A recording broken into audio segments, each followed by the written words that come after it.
தேசப்பற்றை செங்குருதி எங்கும் நிலைமை பெற்ற அண்ணன் சீமான் உள்ளிட்ட அனைவருக்கும் நேஷனல் எக்ஸ் சர்வீஸ்மேன் பார்ட்டியின் சார்பாக சிறந்தாழ்ந்த வணக்கத்தை தெரிவித்துக் கொள்கிறேன்.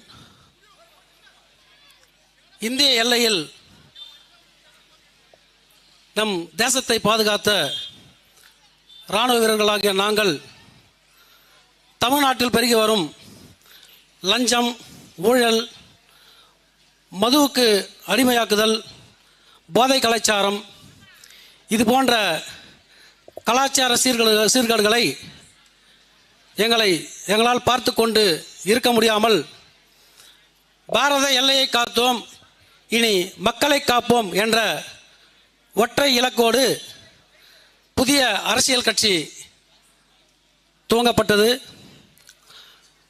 இது தேசிய அளவிலான கட்சி என்பதால் நாம் தமிழ்நாட்டில் ஓர் சுபாஷ் சந்திர போஸாக நம்முடைய அண்ணன் மதிப்பிற்குரிய செந்தமிழன் சீமான் அவர்கள் இளைஞர்களை திரட்டி இங்கே ஓர் இராணுவ புரட்சியை நடத்தி கொண்டிருக்கிறார் என்பதை பார்க்கும் பொழுது பாரத எல்லையில் இருக்கும் அனைத்து இராணுவ வீரர்களும் மிகவும் பெருமைப்படுகிறோம். நம்முடைய வேலையை நமது அண்ணன் இங்கே சிறப்பாக செய்து கொண்டிருக்கிறார். நம்முடைய வேலை பாதி பளு குறைந்து விட்டது என்று திராவிட முன்னேற்ற கழகத்தை பற்றி எனக்கு முன்பாக பேசிய நிறைய சகோதரர்கள் நிறையவே சொன்னார்கள். நான் ஒவ்வொரு மேடையிலும் ஒரு உண்மையை பற்றி மட்டும்தான் பேசிக் கொண்டிருக்கிறேன். நாம் தமிழ்நாட்டில் இவர்கள் பதவிக்கு வந்த பிறகு யூனியர் coin, unique export, providence, IFS இது போன்ற நிதி நிறுவனங்கள் தலை விரித்தாடியது. இதில் 2022 அக்டோபர் மாதம் ஏறத்தாழ பல லட்சம் கோடிகள் நம்முடைய பொதுமக்கள், விவசாயிகள் தன்னுடைய மகளின் திருமணத்துக்காக சேர்த்து வைத்திருந்த நகைகளை விற்று அந்த நிதி நிறுவனத்தில் செலுத்தியிருந்தார்கள்.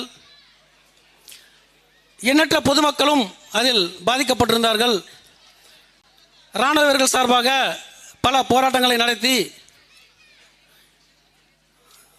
அந்த நேரத்தில் இருந்த தமிழ்நாடு தலைமை டிஜிபி திரு சைலேந்திர அவர்களை நேரில் சந்தித்து அவர்களிடமும் மனு அளித்து புகார் வழங்கப்பட்டுள்ளது.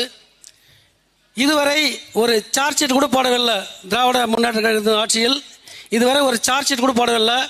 இதனால் பாதிக்கப்பட்ட மக்கள் எண்ணற்ற பேர் தற்கொலை செய்து கொண்டு இறந்திருக்கிறார்கள். இதை தட்டி கேட்க இது போன்ற ஒரு தலைவன் நமக்கு கட்டாயம் வேண்டும். மதிப்பிற்குரிய அண்ணன் அன்னியூர் சிவா அவர்களுக்கு நீங்கள் வாக்கு செலுத்துவதால் எந்த ஒரு மாற்றமும் நிகழப் போகிறதில்லை. இந்த வரலாற்று சிறப்புமிக்க நிகழ்ச்சியை நம் தங்கை அபிநயாவை நாம் தேர்ந்தெடுத்து சட்டமன்றத்திற்கு அனுப்புவோமேயானால் இந்த பிரச்சனைகளை வெகு விரைவில் அண்ணன் தீர்த்து வைப்பார்கள் என்பதை அனைத்து தரப்பு மக்களும் வெகு விரைவாக நம்புகிறார்கள். ஆக நாம் கூட்டத்திற்கு வந்தோமா, செவி கொடுத்து கேட்டோமா, சென்றோமா என்று இல்லாமல் இங்கே வந்திருக்கும் ஒவ்வொருவரும் அண்ணனின் வழியில் அவர் எண்ணற்ற தியாகங்களை செய்து கொண்டிருக்கிறார். இராணுவ எல்லையில் உள்ள அனைத்து இராணுவர்களும் என்னுடன் அலைபேசியில் பேசும்போது எனக்கு மிகவும் சந்தோஷமாக இருக்கிறது. இராணுவ வீரர் கட்சி துவங்கி இந்திய அரசியல் வரலாற்றில் முதல் முறையாக நீங்கள் எங்கோ சென்று திராவிட கட்சிகளை இணைந்து கொள்கிறோம் என்று நாங்கள் பயந்து கொண்டிருந்தோம். உண்மைக்கு பின்னால் நிற்கிறீர்கள். இப்போதுதான் எங்களுக்கு இன்னும் மிக மகிழ்ச்சியாக இருக்கிறது. இதுவரை அண்ணனை எத்தனையோ வகையில் பார்த்திருப்பார்கள். இனி தமிழ்நாட்டில் சுபாஷ் சந்திர போஸாக பார்க்க போகிறார்கள் நம் தமிழ்நாட்டு வீரர்கள் அனைவரும். அண்ணனுக்கு வலு சேர்க்கும் வகையில் பாரத எல்லையில் உள்ள அனைத்து இராணுவ வீரர்களும் அவர்தம் குடும்பங்களும் பொதுமக்களும் இம்முறை நம் சகோதரி அபிநயா அவர்களுக்கு வாக்கு செலுத்துவார்கள் என்பதை எனக்கு ஏகப்பட்ட பேர் தொலைபேசியில் கூறியிருக்கிறார்கள். இதை யூடியூப் பார்த்து நிறைய பேர் ஃபோன் பண்ணி பேசியிருக்காங்க. ஆக தமிழ்நாட்டில் காவலர்கள் கூட பாதுகாப்பு முடியல, தமிழ்நாடு போலீஸு கூட பாதுகாப்பு கொடுக்க முடியல. ராணுவ வீரனை அடிச்சு கொண்டாங்க. அதை நான் சொன்னேன் போன மேடையில் கூட. கிருஷ்ணகிரி மாவட்டத்தில் விடுமுறைக்கு வந்த ராணுவ வீரனை திராவிட முன்னேற்ற கழக ஒரு கவுன்சிலர் 12 பேர் சேர்ந்து அடிச்சு கொண்டாங்க. இது வரைக்கும் ஒரு சார்ஜ் கூட போடல. அவங்களுக்கு போயிட்டு இது வரைக்கும் முதல்வர் பார்க்கவும் இல்லை, எதுவும் செய்யவும் இல்லை. கள்ளச்சாராயம் குடிச்சு இறஞ்சா 10 லட்சம் கொடுக்குறாரு. ஏன் ரோட்ல ஆக்சிடென்ட் அவனுக்கு கொடுக்கலாம் இல்லையா? மது குடித்தால் இறப்போம் என்று தெரிந்து குடிக்கிறார்கள், அவர்கள் 10 லட்சம் உங்களால் கொடுக்க முடியுது. சாலை விபத்தில் இருக்கிறவங்களுக்கு கொடுக்கலாம் இல்லையா? அவங்களுக்கும் பொண்ணு குட்டிலாம் சொல்லிட்டு வந்தா சத்தாங்க. அவங்க சட்டம் என்பது அனைவருக்கும் ஒன்று தானே. இன்னும் ஒன்றை இந்த நேரத்தில் பதிவு சொல்ல விரும்புகிறேன். நான் இராணுவத்தில் ஒரு சிப்பாய், நம்ம ஹிட்லர் எப்படி சிப்பாய் தானே, ஹிட்லர் ஒரு சிப்பாய். அவர் கடைசி நேரத்தில் உரையாற்றுகிறார்.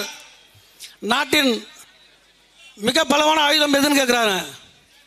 எல்லாரும் சொல்றாங்க துப்பாக்கி, பீரங்கி, ஏதோ சொல்றாங்க. அப்ப ஹிட்லர் அவர்கள் என்ன சொல்றாரு? சட்டம், சட்டம் தான் பலமான ஆயுதம். அந்த சட்டமே இங்கே சரியில்லை, சட்டமே தூங்கிட்டு இருக்குது. பணம் படித்தவர்கள்கிட்ட மட்டும் தான் சட்டம் இருக்குது.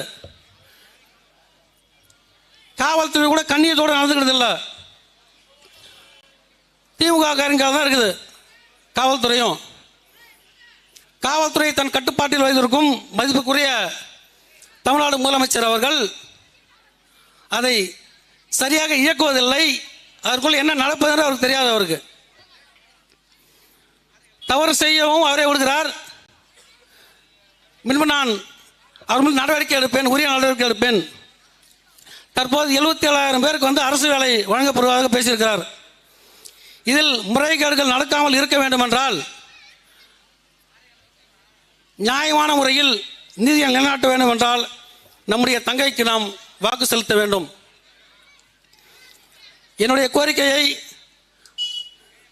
இந்தியாவில் உள்ள அனைத்து முன்னாள் இந்நாள் இராணுவ வீரர்கள் மற்றும் துணை இராணுவ வீரர்கள் அனைவரின் சார்பாகவும் உங்களிடம் இன்று நான் சீருடை அணிந்து கொண்டு பேசிக் கொண்டிருக்கிறேன்.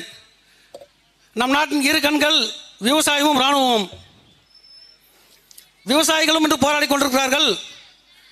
இதுவரை இராணுவர்கள் யாரும் வரவில்லை. இன்று இராணுவர்களும் களத்தில் போராடி கொண்டிருக்கிறார்கள்.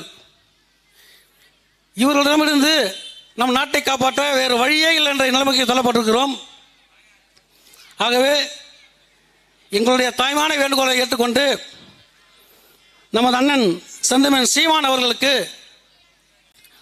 வலு சேர்க்கும் வகையில் நம் தங்கையை இந்த விக்கிரவாண்டியிலிருந்து முதன்முதலாக ஓர் சட்டமன்ற உறுப்பினரை நாம் சட்டமன்றத்துக்கு அனுப்ப வேண்டும் என்று உங்களிடம் சிறந்தாங்க கேட்டுக்கொள்கிறேன். வாய்ப்பு வழங்கிய அனைவருக்கும் எங்களுடைய நன்றி கூறி விடைபெறுகிறேன். நன்றி, வணக்கம்.